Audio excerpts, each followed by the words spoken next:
Everyone, কি খবৰ আপোনালোকৰ? খবৰটো দিছে ভালে। মোৰো বৰ্তমান ভাল। বহুত দিনৰ মূৰত ভিডিঅ' এটা আপলোড কৰিলোঁ। ভাবিলোঁ আজি আমৰ আচাৰ বনাওঁ, কাৰণ এতিয়াতো পূৰা আমৰে ছিজন। তো ব'লক ভিডিঅ'টো আৰম্ভ কৰোঁ।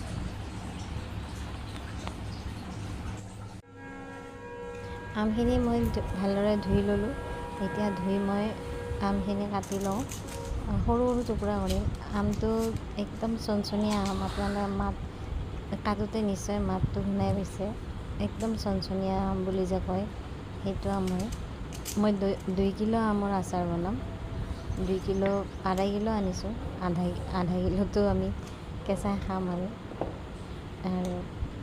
এতিয়া আমৰে বতৰ যেতিয়া, কেঁচা আমটো চবৰে প্ৰিয় চাগে, মোৰো বহুত ভাল লাগে। এতিয়া 2 কিলো আমটো কাটি মই অলপ আজি দিনটো ৰ'দত শুকাই থ'ম আৰু তাৰপিছতে ৰাতিলৈকে মই মছলা পাতি সানি আচাৰটো ৰেডি কৰি ল'ম। আপোনালোকে দেখা নাই চাগে, মই সেইকাৰণে ডলাখন উঠাই ল'লোঁ টেবুলত। এনেকৈ মই কাটি লৈছোঁ সৰু সৰু টুকুৰা কৰি। সৰু টুকুৰা কৰিলে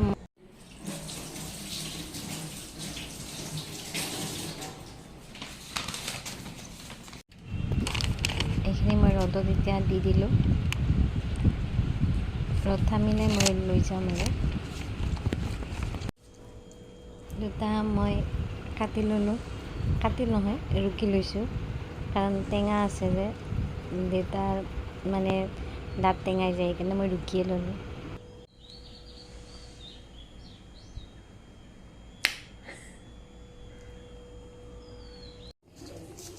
এতিয়া মই এখন পেনত পাঁচফোৰণ লৈ লৈছোঁ।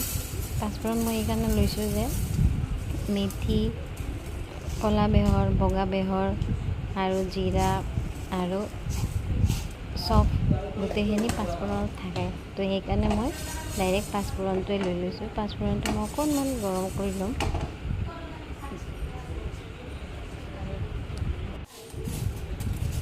কেইটামান মই শুকান জলকীয়া দি দিলোঁ। জলকীয়াকেইটা আমাৰ ঘৰতে শুকোৱা। এতিয়া এইখিনি হৈ গৈছে। মছলাখিনি মই খুন্দনাত লৈ ল'লোঁ। মই খুন্দনাতে খুন্দি ল'ম, কাৰণ মছলাখিনি পূৰা মিহি হ'ব নালাগে, আধা খুন্দা হ'লে বেছি ভাল হয়।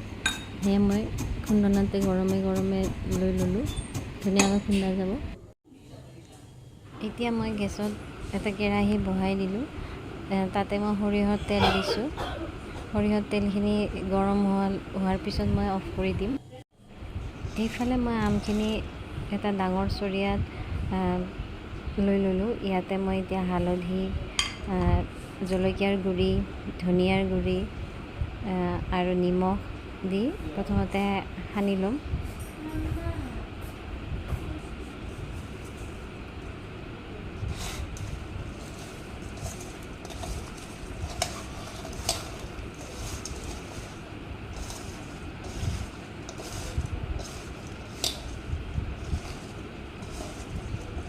এতিয়া খুন্দি লোৱা মছলাখিনি মই ইয়াৰ ওপৰতে দি ল'ম।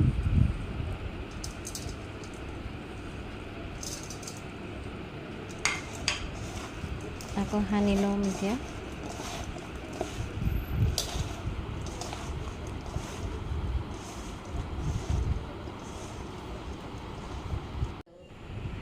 এতিয়া গৰম তেলখিনি মই আচাৰৰ ওপৰত এনেকৈ ঢালি দিছোঁ। গৰম গৰম তেলটো দিলে আচাৰটো অলপ সিজাৰ নিচিনা হয়, সেইকাৰণে মই ঠাণ্ডা হ'ব দিয়া নাই তেলটো। এতিয়া মই এইখিনি এখন কৰচেৰে ধুনীয়াকৈ মিক্স কৰি ল'লোঁ।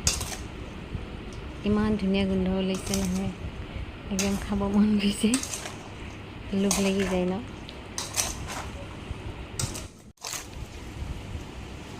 এতিয়া চাওক, ইমান ধুনীয়া কালাৰফুল হৈ গৈছে আচাৰখিনি।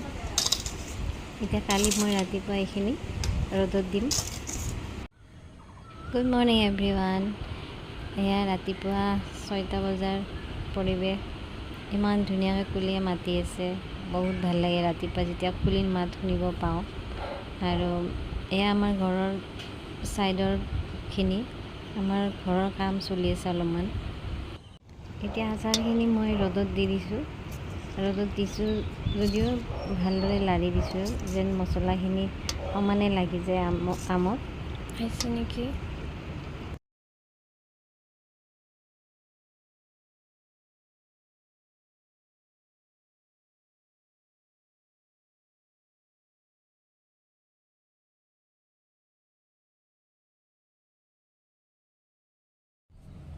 আপোনালোকক মই মোৰ সৰু বাগিচাখন দেখাওঁ। এয়া আমাৰ কোমোৰাৰ পুলি মায়ে ৰুইছে। মায়ে বহুত মানে সৰু সুৰা এইবিলাক ৰুই থাকে। এয়া মই ভোট জলকীয়াৰ পুলি আনিছিলোঁ, চাওঁ হয়নে নহয়। আৰু এইপিনে এইটো তুলসীৰ পুলি, আৰু এয়া গেন্দাই ফুলৰ পুলি। এয়া নিজে হৈছে, এইটো আমি ৰোৱা নাই। মানে মায়ে ফুল, গেন্দাই ফুলৰ যেতিয়া আমি ভগৱানৰ ওচৰত দিওঁ, সেই ফুলবিলাক মায়ে পেলাই নিদিয়ে, এনেকৈ থৈ দিয়ে। তো তাৰ পৰা এনেকৈ গজি গৈছে। আৰু এয়া জবা ফুল। আৰু এয়া আমাৰ এইডাল ভাত কেৰেলাৰ পুলি ওলাইছে, নিজে নিজে ওলাইছে। মানে ঘৰ বনাওঁতে আমাৰ এইবিলাক চব কাটি দিছিল, কিন্তু ভাত কেৰেলাৰ পুলিটো আকৌ এতিয়া হৈ আছে নিজে নিজে। হয়তো ক'ৰবাত